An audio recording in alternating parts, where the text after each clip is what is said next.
empezar y todo en reempezar siempre es bastante bueno porque el tema es cómo reorientar las cosas.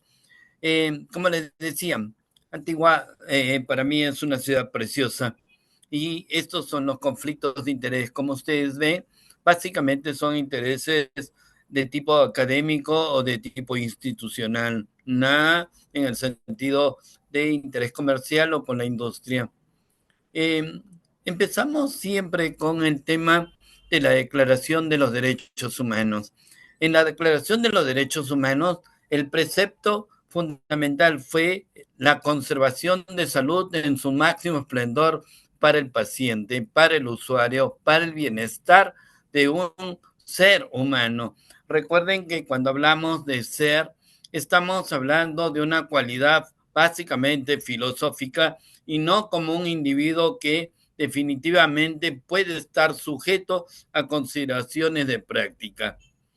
El otro hecho es de que teníamos mucha dificultad en tratar de diferenciar los aspectos clínicos y éticos con los aspectos pragmáticos de lo que podía dar un sistema de salud o lo que podía significar la práctica de políticas. Y es algo que a veces no iba muy bien alineado y todos ustedes saben ello.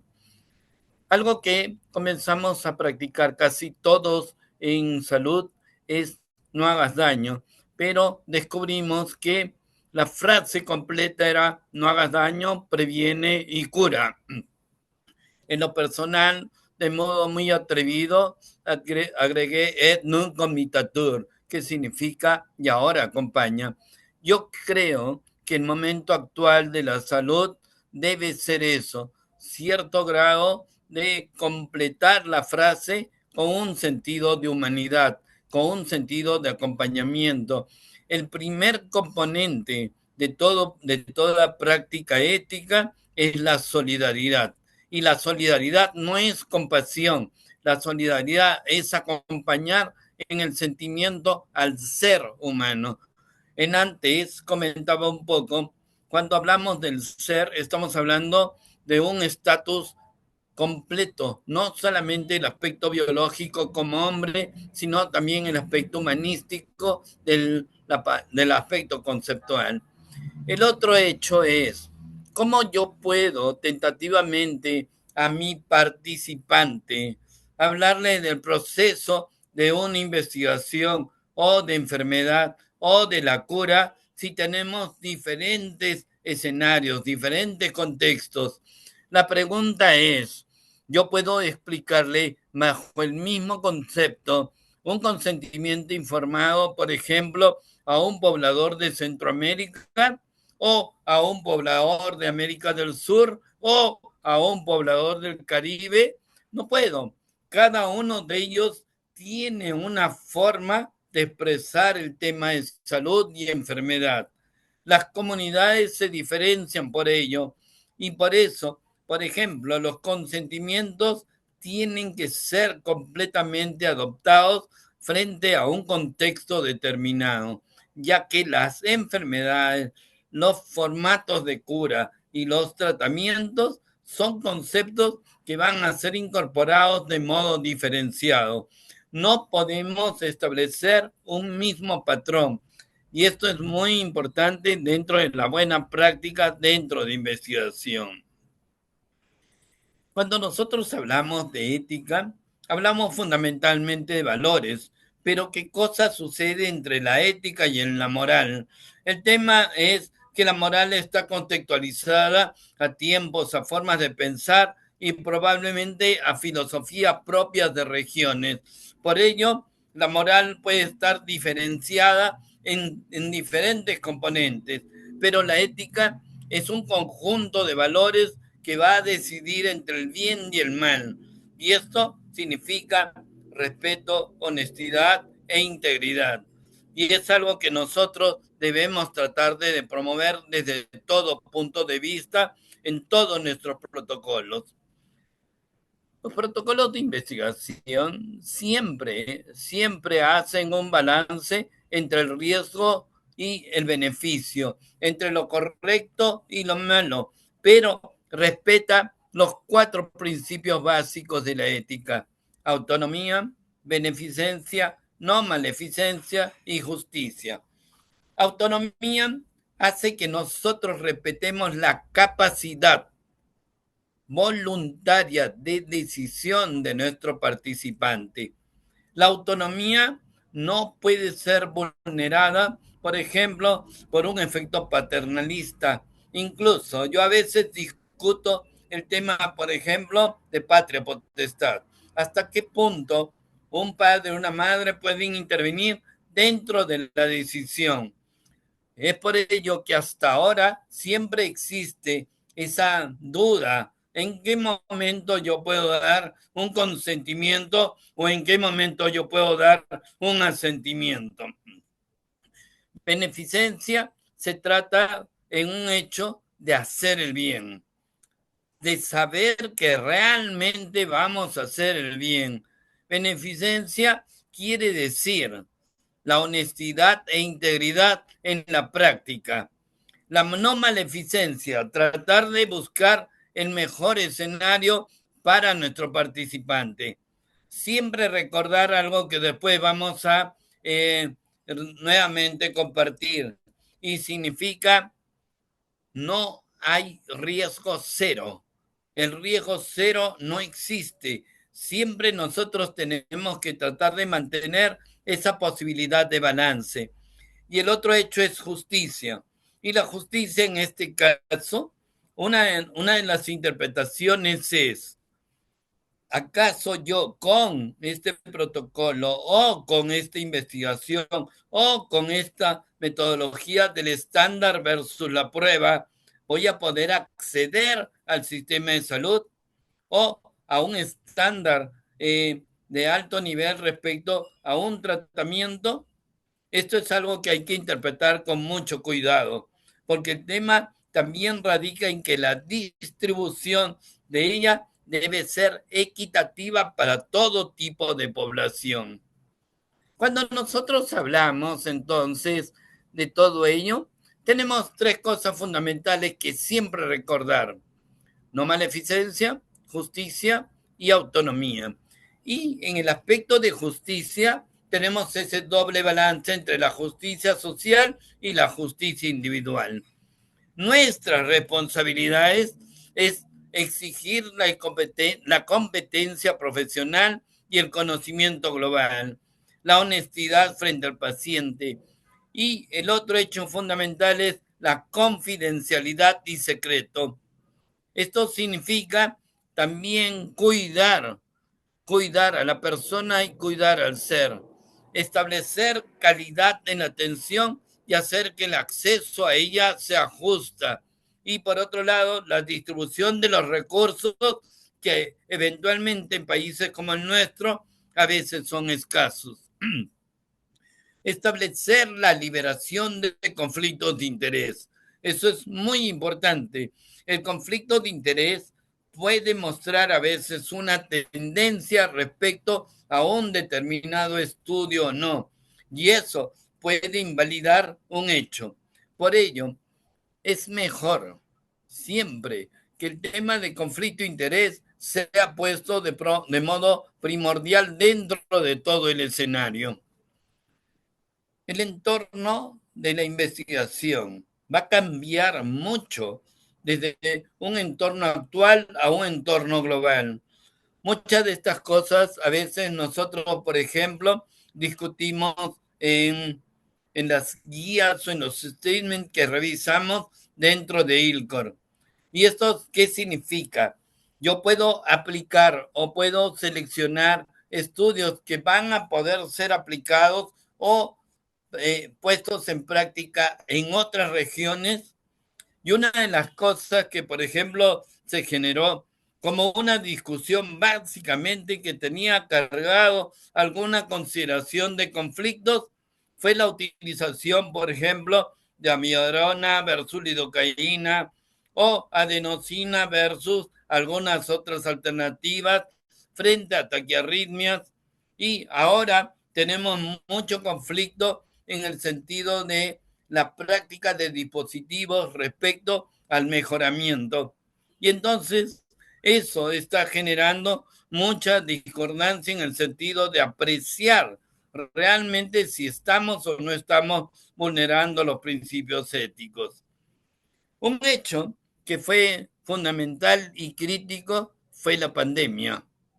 La pandemia nos puso en un escenario completamente diferente, en un escenario en donde el acceso de determinadas poblaciones estaba sujeto a un tema de investigación y los protocolos a veces eran protocolos que tenían demasiada carga en el sentido a veces de decir, ¿realmente será útil para el paciente?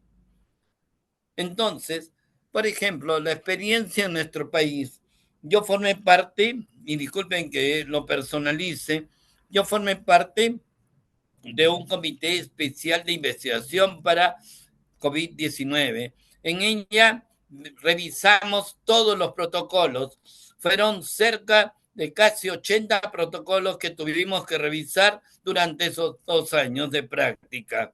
Había protocolos que realmente tenían conflictos de mucha carga y también supimos, como todo, cuando nos enteramos, como todos, en la prensa, en los medios, cuando hubo una utilización de las esferas de poder y política para acceder, por ejemplo, a una vacunación temprana.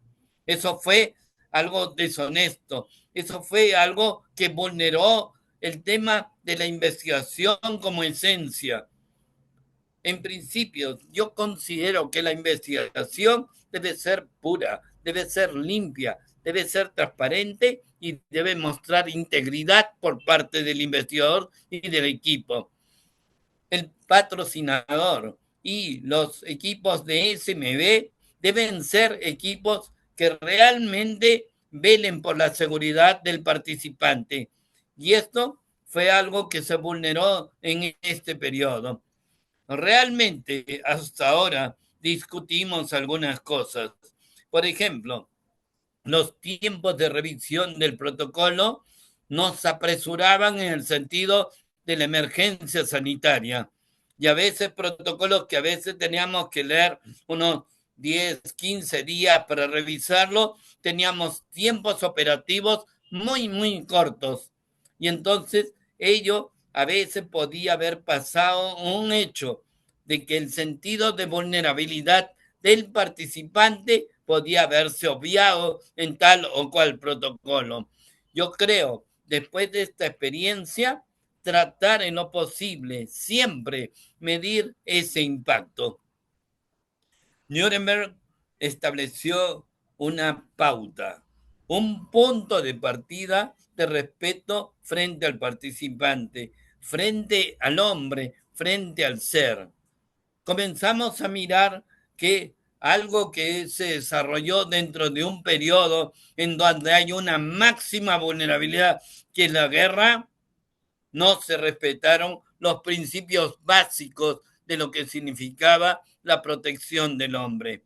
Nuremberg nos enseñó que había todo ello. Se estableció códigos, se estableció declaraciones, se estableció el tema del reporte Belmont, se estableció el código Siams y otras de punto de vista regional. Pero estas, ¿acaso generaban este tema? Uno de los hechos que creo que debe siempre valorarse es el aspecto de solidaridad entre seres humanos. Y ello para qué? Medir riesgos y beneficios para la población y para el individuo. Recuerden, la investigación como tal busca el beneficio social, busca el beneficio de las poblaciones a raíz de un, entre comillas, sacrificio individual. Este sacrificio individual debe ser completamente voluntario. Por ello, el eje de toda la investigación es el consentimiento, la voluntariedad, la independencia en la decisión, sobre todo en poblaciones vulnerables. Y eso lo vemos en los niños, lo vemos en los pacientes oncohematológicos y lo vemos en los pacientes que tienen un hecho fundamental, vulnerabilidad. Decía al principio que el primer paso de todo componente ético es la solidaridad. Schroeder hizo esta observación. Uno de los hechos es que la solidaridad es una suerte de acompañamiento, es una suerte de empatía compartida, no es conmiseración por otro ser. La solidaridad muchas veces la hemos entendido de un modo diverso, pero ¿qué es lo que tenemos que preguntarnos como médicos o como equipo? ¿Será moral y ético hacer una práctica? ¿Será realmente beneficiosa para el paciente? ¿O estamos beneficiando al médico, al equipo de investigación? Recuerden que eso es un trasfondo, definitivamente. Alguna vez en una lectura se decía y que el fin y los medios deben ser éticamente compatibles. Es decir, lo que yo busco como un propósito dentro de la investigación debe tener un componente ético importante y los medios que utilizo para ello también tienen que tener ese respeto por el principio. El otro hecho es la proporcionalidad. ¿Y esto qué quiere decir? El acceso. Realmente creemos que cuando generamos un proyecto, un protocolo, el acceso es uniforme para todos o estamos beneficiando una población determinada. Eso es lo que a mí a veces me preocupa y es lo que a veces se siente del otro lado. El participante opta por aceptar el protocolo y dice sí al consentimiento, pero ¿qué es lo que realmente está sucediendo? Está sucediendo un tema, acceso al sistema, acceso a una tecnología, acceso a un conocimiento en medio de un protocolo. Si esta persona no estuviera en el protocolo, ¿tiene el acceso a ello? Es lo que me pregunto. Por ello, el gol estándar es muy bien, tiene que ser muy bien definido. ¿Para qué? Para equilibrar esa posibilidad de no accesibilidad. Tenemos que balancear riesgo y beneficio en todas las poblaciones. No podemos exponer a un riesgo a un paciente o a un participante de modo no valorado. Tenemos que mensurar ello. Por eso, el cine die, ¿qué cosa es? Es postergar un tratamiento electivo por un beneficio discutible. Es decir, yo lo pongo, por ejemplo, en un escenario podría estar utilizando a mi arona cuando tenemos acceso a lidocaína de modo uniforme y con las mismas ventajas. Entonces, este esquema está priorizando tratamiento, por ejemplo, pero realmente lo que estamos haciendo es elegir entre uno y otro, cuando en el fondo sabemos que las respuestas pueden ser similares. Actualmente, nosotros hemos cambiado mucho la perspectiva respecto a qué cosa buscamos frente a un escenario de salud. Cuando vemos un protocolo, cuando vemos un ensayo clínico, cuando vemos la perspectiva frente a la enfermedad, hoy estamos valorándolo a través de un artículo en el cual tuvimos la suerte de participar y se llamaba PECOSCA o Pediatric COSCA, que era un tema de outcome frente a la enfermedad. ¿Y qué cosa sucedía? Hoy tenemos que valorar estos cuatro hechos fundamentales: salud física, salud cognitiva, salud emocional y salud social. Esto es fundamental porque no solamente va a involucrar al participante, sino a todo su entorno.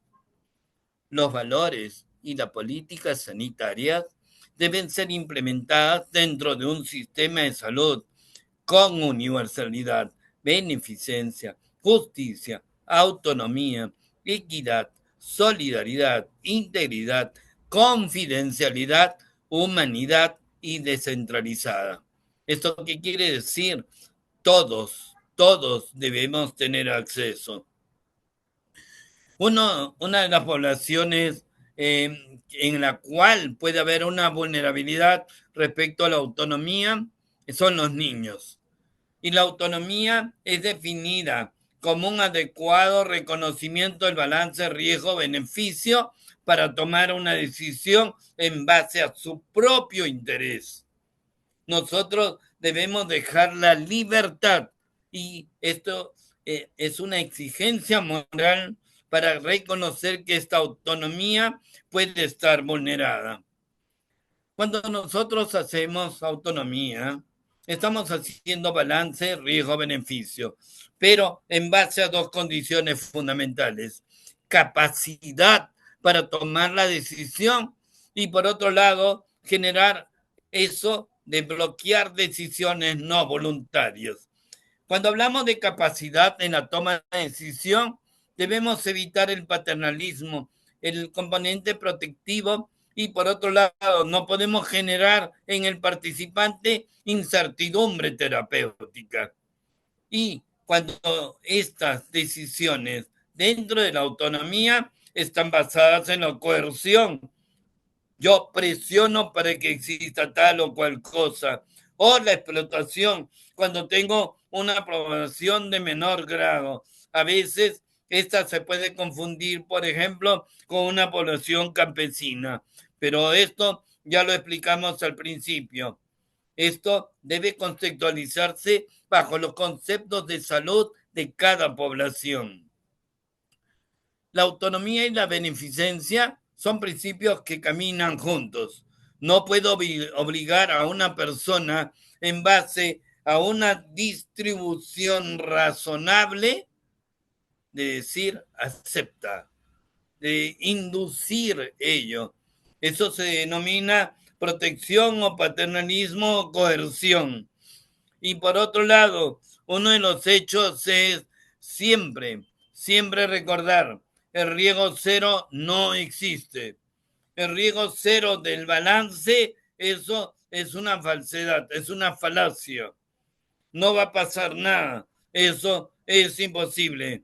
Siempre tenemos que manejar ese equilibrio entre lo bueno y lo malo. Cuando nosotros tenemos una visión respecto a nuestro participante, a nuestro paciente, uno de los hechos es de que debemos cuidar la vida de estas personas, que potencialmente son personas enfermas que pueden deteriorarse. Por lo general, por ejemplo, los protocolos y los ensayos se aplican sobre poblaciones que pueden tener deterioramiento en el corto plazo. Y esto hace que nosotros recordemos los grupos especiales y los grupos vulnerables. Los niños, por ejemplo, durante todo el periodo de pandemia fue una población vulnerable rezagada. Nadie los miraba y los recursos todos se orientaron sobre los otros grupos de riesgo. Les digo, casi entre el 70-80% de los protocolos, por ejemplo, para SARS-CoV-2, estaban orientados básicamente para población adulta. No teníamos protocolos que enfrentara, por ejemplo, a una población vulnerable como son los niños. Y yo creo que esto sucedió a nivel global. La vulnerabilidad es alguien que puede recibir una lesión, ya sea física o moral. Y por otro lado, esta población es dependiente. No es una población que puede tomar una cuestión de autonomía como tal. Y por ello, el tema es que había que diferenciarlo de la práctica clínica. La práctica clínica tiene objetivos diferentes, utiliza diferentes métodos, la justificación de riesgo es otra y los diferentes niveles de incertidumbre frente a la respuesta terapéutica. Esto hace que nosotros replanteemos cómo nosotros enfrentamos entonces un escenario en donde la investigación va a buscar uniformidad en los objetivos, uniformidad en los métodos, diferenciar el tema de riesgo en un tema de beneficio y hacer que los niveles de incertidumbre y de falla adicional se vuelvan un poco más con tendencia al cero. Siempre debemos tener una pregunta. Y la pregunta en investigación es una pregunta de valor.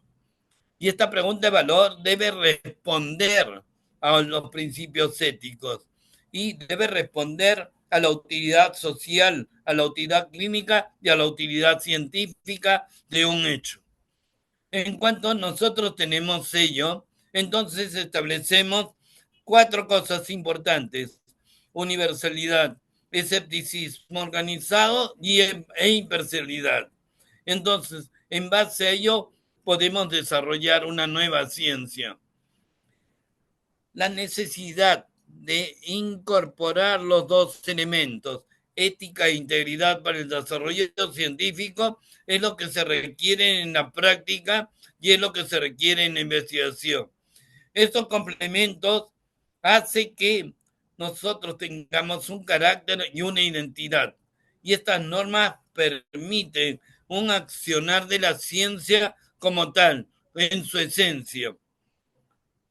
La integridad científica debe contemplar entonces la observancia y la promoción de los principios éticos y deontológicos para una praxis rigurosa y responsable. ¿Ello qué significa? Ciencia. Nuevamente, recordar este hecho: no hacer daño previene, cura, pero siempre debemos acompañar. Nosotros hemos pasado 2 años en donde nos olvidamos un poco de los niños, nos olvidamos que ellos necesitaban compartir, nos olvidamos que ellos necesitaban vacunas, nos olvidamos que ellos necesitaban socializar. Hoy tenemos el impacto de todo ello. Esa es la 4ª ola. Es una ola en la cual todavía no tenemos un mesuramiento global. Muy pocos estamos viendo ese perfil. Comenzamos a hacer práctica masiva. Comenzamos a tener eso. Ya no era el ser, ya no era la humanidad, era el número. Era dramático ver cómo sucedían estas cosas, cómo teníamos práctica de investigación masiva y ya no teníamos al ser como tal. Aprendimos de la vulnerabilidad, aprendimos que en el peor momento del hombre, la cercanía a la muerte, presentarles un protocolo para ver si aceptaban o no. ¿Era moral eso? ¿Era ético eso? Y peor aún, a veces lo que se decía era: con ello es posible que tenga el tema de cura frente a. Eso era la incertidumbre. La incertidumbre se volvió cero en aquella época. ¿Acaso Ya era vimos. cierto No. todo lo que pudimos plantear en Basta. aquella época? Eso es algo que siempre nos vamos a preguntar. ¿Cuánto de las investigaciones actuales publicadas están siendo retractadas a nivel de las revistas, por ejemplo? Y aprendimos que la humanidad es la esencia de nuestro comportamiento, es la esencia del acercamiento entre la humanidad, entre los hombres, es la esencia de lo que significaba el yo interior. Y aprendimos, por otro lado, que la esperanza era parte de todo ello. Ese nuevo ser que nacía dentro de un escenario hostil y que teníamos que protegerlo a un máximo. Finalmente, soñamos con una época en que no haya sufrimientos innecesarios, ni muertes prematuras, en que el bienestar será nuestra alta preocupación, en que la humanidad y la compasión sustituirán la codicia y el egoísmo, y soñamos que tales cosas se realicen por la sabiduría humana, por todos nosotros, y por la racionalidad ejercida dentro de la bioética. Gracias.